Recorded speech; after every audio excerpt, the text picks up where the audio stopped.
এই মাছের রেসিপিটা কিন্তু মা ঠাকুমার আমলের রেসিপি। তো আমি দেখে কিন্তু আমার ভীষণ ভালো লাগলো, আর আমি রান্নাও করেছিলাম, খেতে কিন্তু দুর্দান্ত হয়েছিল। তো রেসিপিটা কিন্তু খুবই উপকারী, এটা কিন্তু তোমরা যে কোনো মাছ দিয়ে করতে পারো। তো আজকে আমি এটা রুই মাছ দিয়ে করেছিলাম, তাই রেসিপিটা তোমাদের সাথে শেয়ার করলাম।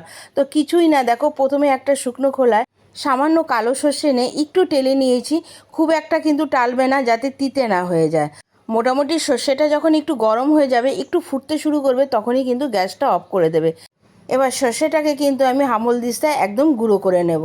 এবার কিন্তু দেখো, যেই মাছটা দিয়ে আমি রেসিপিটা করব, আমি এখানে রুই মাছ দিয়েই করব, সেটা আমি প্রথমেই বললাম।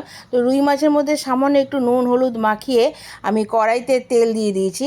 আর তোমাদেরকে একটা টিপস বলছি, তেলটা যখন গরম হয়ে যাবে, ওই তেলের মধ্যে সামান্য একটু নুন দিয়ে দেবে, তাহলে যে কোনো মাছ ভাজার সময় কিন্তু মাছটা কড়াইয়ের মধ্যে লেগে যাবে না।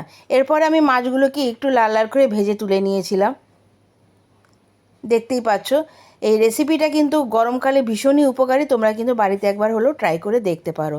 এবার ওই কড়াইয়ের মধ্যে সামান্য আরেকটু তেল দিয়ে প্রথমে ফোড়নে দিয়ে দিলাম খানিকটা কালো জিরে, একটু নুন আর একটু হলুদ।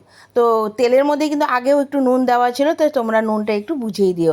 এর মধ্যে কিন্তু আর কোনো মশলাই আমি এর মধ্যে অ্যাড করব না। আর এই মাছটা যেহেতু একটু ঝাল ঝাল হয়, তাই 4-5টা লঙ্কা আমি একটু চিড়ে এর মধ্যে দিয়ে দিয়েছি। তোমরা যে পরিমাণ ঝাল খাও সেই পরিমাণেই কাঁচা লঙ্কা এর মধ্যে দিও। এবার কাঁচা লঙ্কা দেওয়ার পরে 2-3 মিনিট টেলে নেওয়ার পরে এর মধ্যে দিয়ে দেবো পরিমাণ মতন জল। ব্যাস, আমার রেসিপিটা কিন্তু এখানেই মোটামুটি 70% হয়ে গেছে। এরপরে আমি পরিমাণ মতন জল দিয়ে দেবো। তোমাদের যতটুকু ঝোলের প্রয়োজন সেই অনুযায়ী তোমরা জলটা এর মধ্যে দেবে। এবার জলটা দেওয়ার পরে খানিকক্ষণের জন্য আমি ঢেকে রেখে দিয়েছিলাম। এবার ঢেকে রাখার পরে যখন দেখো জলটা মোটামুটি ফুটে উঠেছে, তারপরে আমি ভেজে রাখা মাছগুলো দিয়ে দিয়েছি। আর তোমরা হয়তো ভাববে মাছের মধ্যে কোনো মশলাই দিলাম না, মাছটা কেমন লাগবে খেতে। অসাধারণ লেগেছিল খেতে। আমি কিন্তু এটা প্রথমবারই রান্না করেছিলাম, তাই তোমাদের সাথে শেয়ার না করে পারলাম না। এবার মাছগুলো দেওয়ার পরে আরও খানিকক্ষণ আমি ঢেকে রেখে দেবো। মোটামুটি ঝোলটা যখন ফুটে উঠবে, প্রথমে যে মশলাটা করেছিলাম সর্ষে গুঁড়ো, সেটারই আমি 2-3 চামচের মতন আমি এর মাছের মধ্যে ছিটিয়ে দেবো। তো আমার রেসিপি কিন্তু মোটামুটি কমপ্লিট। তো তোমরা কে কে বানাচ্ছো অবশ্যই কিন্তু আমাকে কমেন্টস করে জানাবে। আর রেসিপিটা তোমাদের ভালো লাগলে কিন্তু একটা লাইক কমেন্টস আর এটা আপনজনদের সাথে শেয়ার করে দিও। আর তোমরা কোথা থেকে দেখছো, ফেসবুক থেকে, অবশ্যই ফলো দিয়ে আমার পাশে থেকো।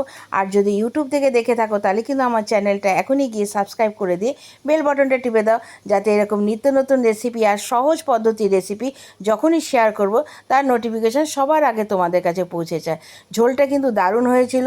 তো তোমরা অবশ্যই আশা করছি একবার ট্রাই করবে। আবার আসবে একটা নতুন রেসিপি নিয়ে। এখনের জন্য টাটা।